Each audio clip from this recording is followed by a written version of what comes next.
palco. E no programa de hoje nós temos uma banda de Macaubal. Eu estou falando da Gracias Madre.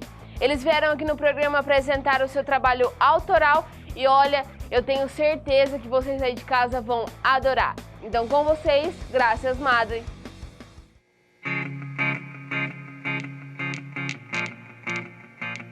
Eu conversei com Deus, não pude acreditar. Ele contou seu plano, eu sei, difícil de explicar. Criou o universo, fez a terra, fez o mar, pra ver você dançar. Foram bilhões de anos pra isso acontecer. Pintou bilhões de estrelas, rascunhos de você. E aí eu entendi, tão simples eu nasci pra te ter. Por isso eu ando devagar, eu já não tenho pressa. Eu sigo o seu olhar, é só o que me interessa. Eu tento te abraçar, mesmo de outra cidade. Eu tento te tocar, você, felicidade.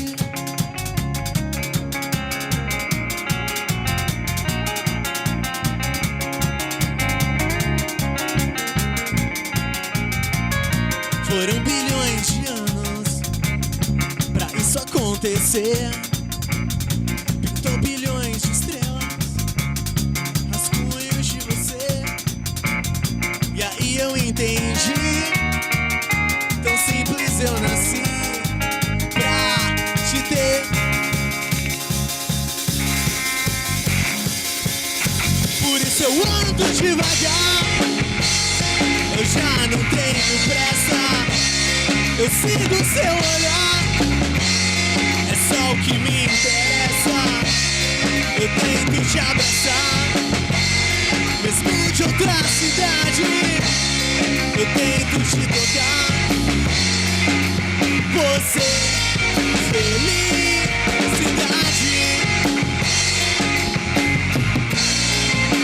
Felicidade.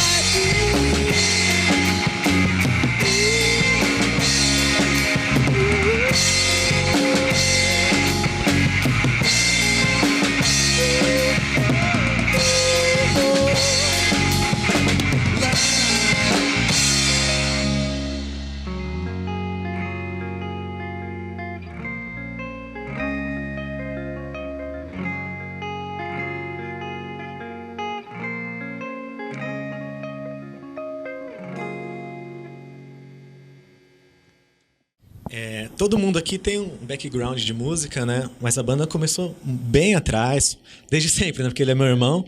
E meu outro irmão que também gravou no disco, né? O Thales, ele é o Stairs, eu sou o Georges. Nosso pai já tinha estúdio de gravação, já tocava desde os anos 80. E a gente tem banda há muito tempo, né? A gente tinha banda em São Paulo, chegou a tocar na Expo Music, Hangar, naquela cena em 2010. Aí, quando a gente voltou pro interior, nós encontramos com o Di, que é um batera que já organizou muitos eventos, né, muitos eventos lá na região, de shows de rock, festivais. E o Juninho, que também trabalha numa fundação, ele é professor de música. E a gente toca junto há bastante tempo já em Macaubal, em 2015, né? Que a gente começou a banda como Gracias Madre mesmo. Mas a gente se reuniu, na verdade, quando a gente começou a tocar junto, a gente fazia muito cover de Red Hot. Rage Against the Machine. Rage Against the Machine, Arctic Monkeys. Eram as bandas que a gente mais fazia assim cover. Aí o Jorge começou a compor. Na verdade, o Jorge compõe faz muito tempo. Aí começou a trazer as composições dele. Antes eram umas coisas de folk, a gente começou a fazer com rock e tudo mais. E aí foi mais ou menos nessa pegada dessas bandas. E aí foi uma pitada de um monte de coisa pra dar cara pro nosso som, né? Essas músicas eram antigas e algumas novas, né? Mas a gente ficou 1 ano no estúdio, né? Ficamos 1 ano gravando esse pouco mais disco, até. porque a gente fez tudo independente. Então a gente gravou, mixamos, teve ajuda do Silvinho, do meu tio Georges também, mas foram 2 ou 3 pessoas que ajudaram e foi a gente do começo ao fim. Foi na raça. E tem agora em todas as plataformas digitais. Spotify, Deezer, que envelhecer jamais, graças a Madre.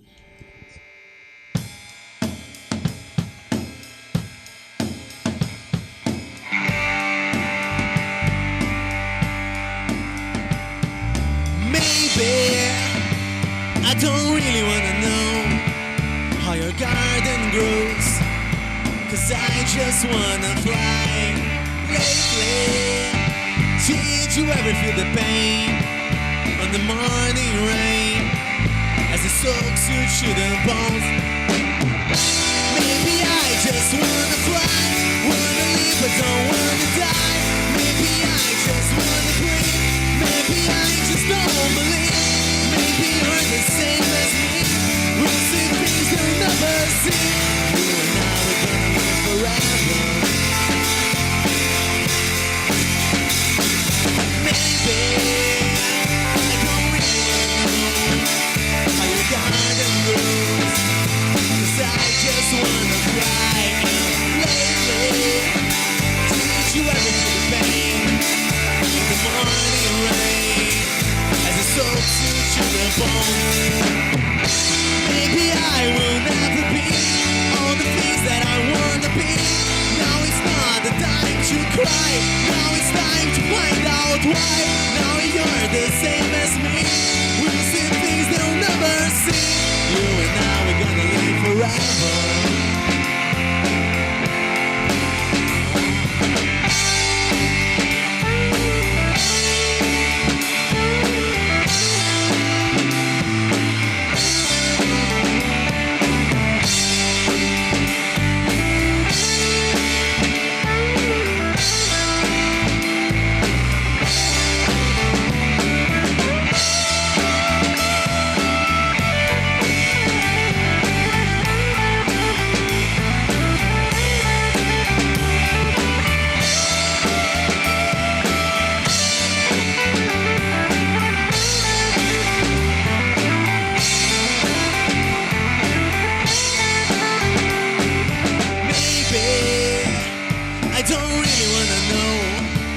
How your garden grows, 'cause I just wanna fly. And lately, did you ever feel the pain in the morning rain as it soaks you to the bone?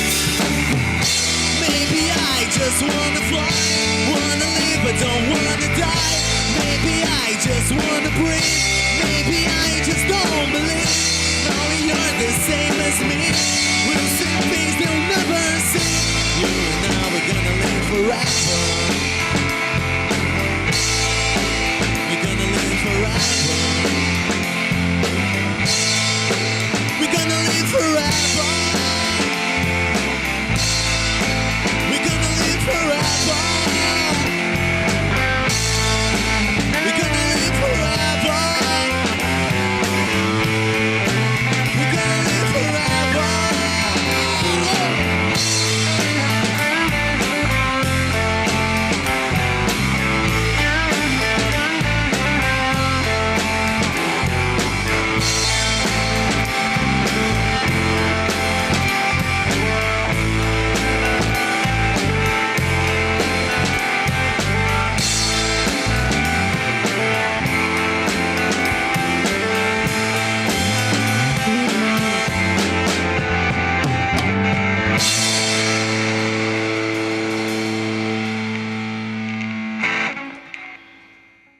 Sobre o processo de composição, mais ou menos assim, o Jorge ele já chega com a música praticamente pronta, melodia, harmonia e letra. Aí a gente senta pra fazer o arranjo, mas... meu irmão arranjou, no caso o disco inteiro. A parte de composição, principalmente de letras e melodias, é toda do Jorge. E uma coisa legal também, que aqui no Brasil, de um modo geral, muita gente começa no cover e fica no cover, né?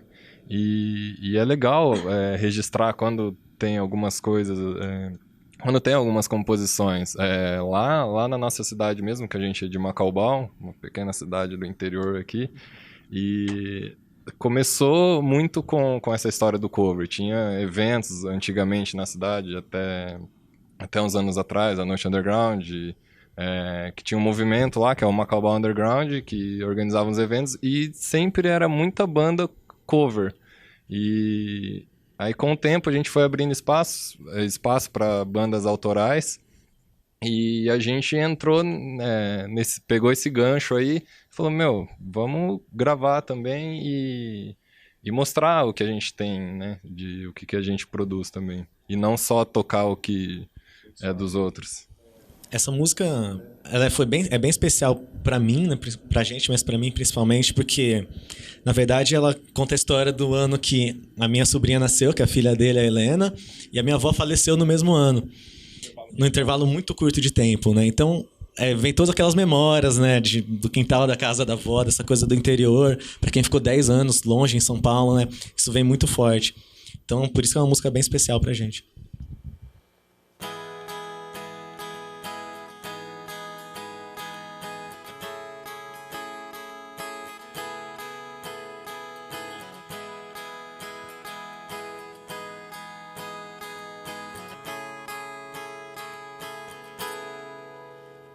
Minha sobrinha Helena, o sol da cidade pequena, o nosso cantinho no mundo, esse ano passou num segundo. De repente eu me vejo só no portão da casa da minha avó. Eu acordei de repente, 10 anos depois de ser adolescente. Aquele canteiro de flor, a infância no interior, uma vida cheia de pecado, de cicatriz e machucado. Nos seus olhos eu vejo o futuro, uma chance de redenção. No passado eu me sinto seguro, com a certeza da sua oração. Então eu não vou reclamar não, de morar no seu coração pra sempre. E um pouquinho mais que sempre, não repara não, de morar no meu coração pra sempre. E um pouquinho mais que sempre, não esquece não, de morar no meu coração pra sempre. E um pouquinho mais que sempre, nada apaga não, a sua memória no meu coração pra sempre. E um infinito a mais que sempre.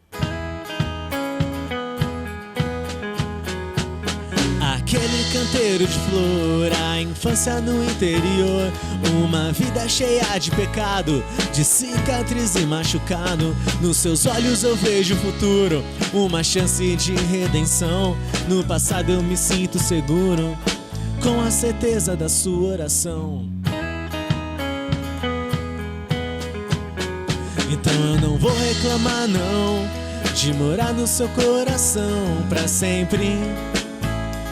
E um pouquinho mais que sempre, não repara não, de morar no meu coração pra sempre.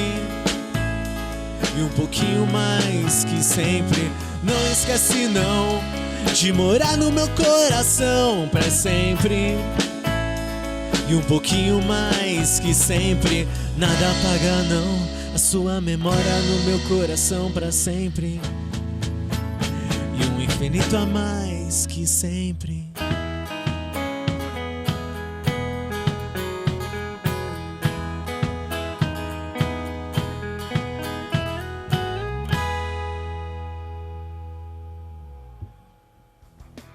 E aí, estão gostando? Muito bom, né? Mas a gente tem que fazer um rápido intervalo, então não sai daí que a gente volta já já com mais de Gracias Madre.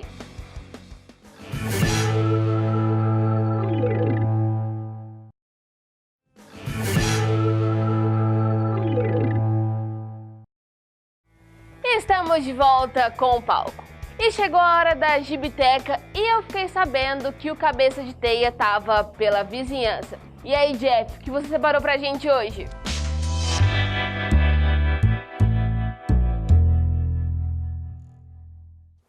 Salve, salve, galerinha do palco! Sejam bem-vindos a mais um Gibiteca, aquela dica espertíssima de leitura passando na telinha da sua TV. A dica de leitura de hoje é uma dica de leitura um pouquinho diferente. A gente vai fazer uma dica de leitura hoje do Amigão da Vizinhança, o Homem-Aranha, mas de uma forma que você nunca viu. Você está acostumado ali com o Homem-Aranha super colorido, vermelho e azul, alegrinho, cheio das piadas, com aquela pegada descontraída, principalmente agora nos novos filmes, mas eu trouxe para você uma pérola dentro aí do histórico de histórias do Homem-Aranha, histórias que têm sido publicadas aí desde os anos 60. A história que eu trago para vocês hoje é uma das principais, provavelmente a mais famosa das histórias do Homem-Aranha. Eu estou falando de A Última Caçada de Kraven, escrita por J.M. DeMatteis e ilustrada brilhantemente por Mike Zeck. Isso aqui é um épico das histórias em quadrinhos, principalmente dentro do cânone Marvel, até porque a Marvel, antes dessa história, não tinha o hábito de criar histórias com um teor tão sombrio quanto o que a gente vai ver na Última Caçada de Kraven. Essa é uma história que foi publicada há mais de 30 anos. Ela já foi republicada aqui no Brasil em diversos formatos. A gente tem ela dentro da coleção de capa preta da editora Salvati. Aí eles lançaram agora também uma coleção específica voltada para o Homem-Aranha e você encontra ela também. As diferenças dessas publicações, na verdade, são os conteúdos, né? Aqui nessa edição da capa preta a gente tem apenas a história. Essa é uma história que foi publicada em 6 partes, na época dentro das 3 revistas que o Homem-Aranha tinha, que eram publicadas nos Estados Unidos, e aqui foram compiladas num volume só. Enquanto que nessa outra edição, dentro da coleção do Homem-Aranha, além da história principal, a gente tem um adendo, né? A gente tem uma história adicional que meio que complementa algumas coisas que aconteceram depois do que é narrado dentro de A Caçada de Kraven. Tentando encontrá-las para vocês aqui. O que é A Última Caçada de Kraven?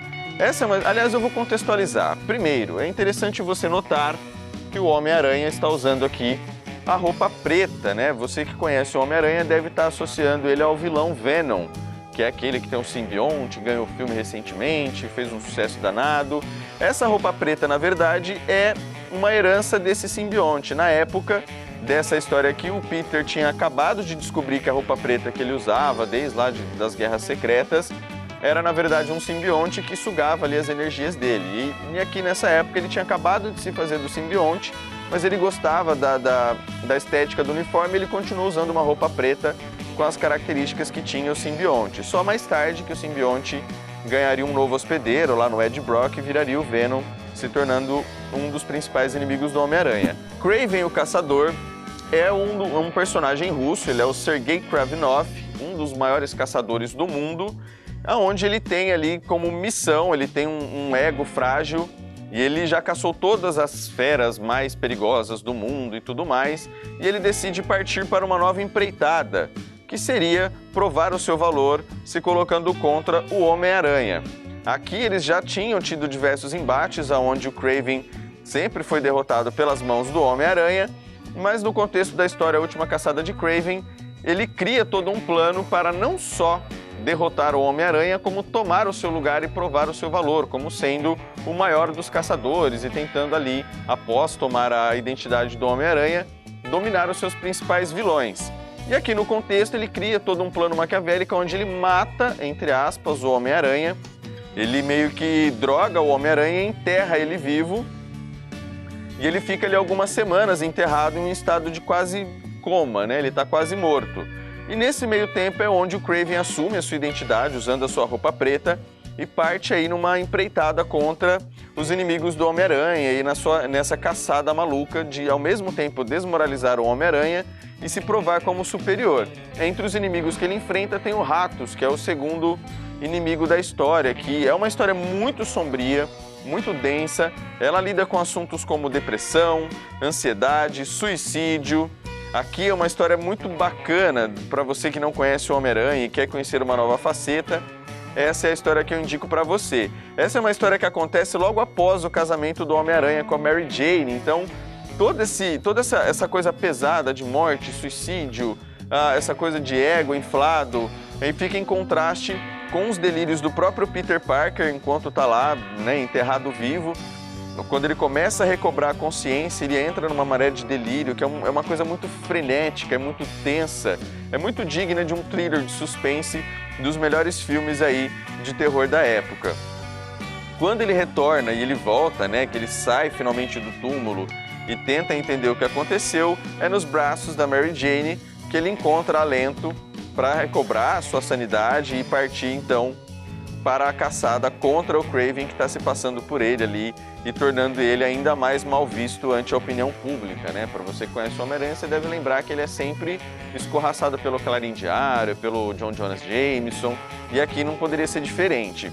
É uma das melhores histórias já publicadas pela Marvel, principalmente do Homem-Aranha. É uma história densa, uma história bem pesada, muito diferente de tudo que já havia sido publicado do personagem. Uma curiosidade que eu acho interessante destacar é que essa proposta do J.M. DeMatteis inicialmente era para um outro personagem da Marvel. Ele tinha bolado essa história, essa coisa de o personagem é morto, tem a identidade assumida por outro vilão e tudo mais.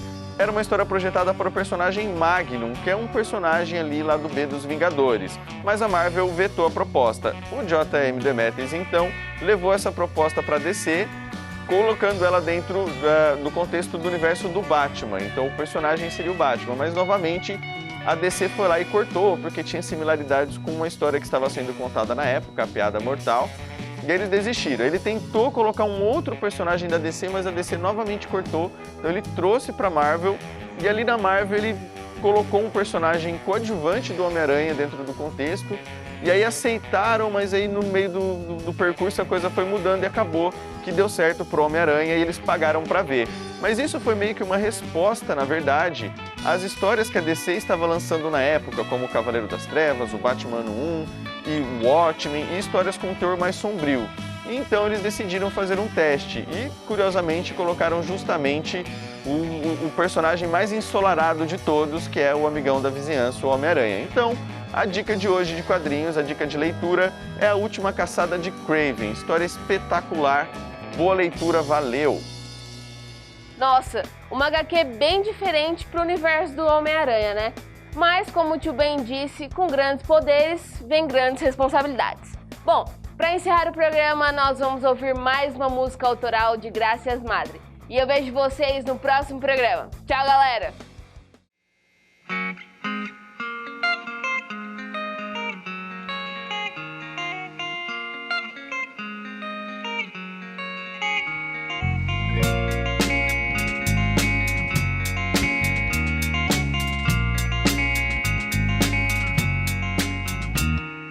Eu vejo os seus pés debaixo de um branco lençol e eu vejo o sol iluminando seu rosto.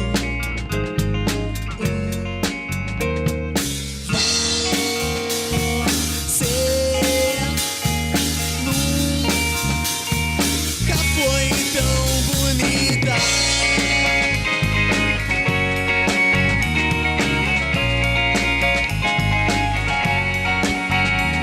E quando me quiser, eu vou estar na sua porta. Eu vou até, eu rodo uma vida inteira. Só pra ter você tão companheira.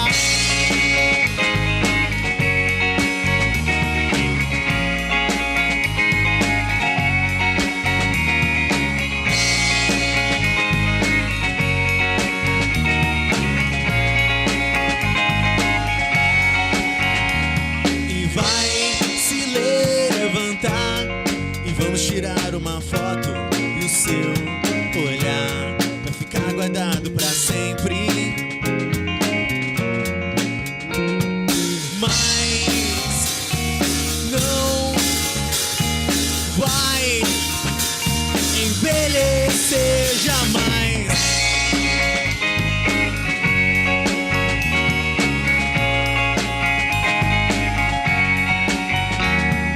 Eu, você e o nosso olhar envelhecer jamais.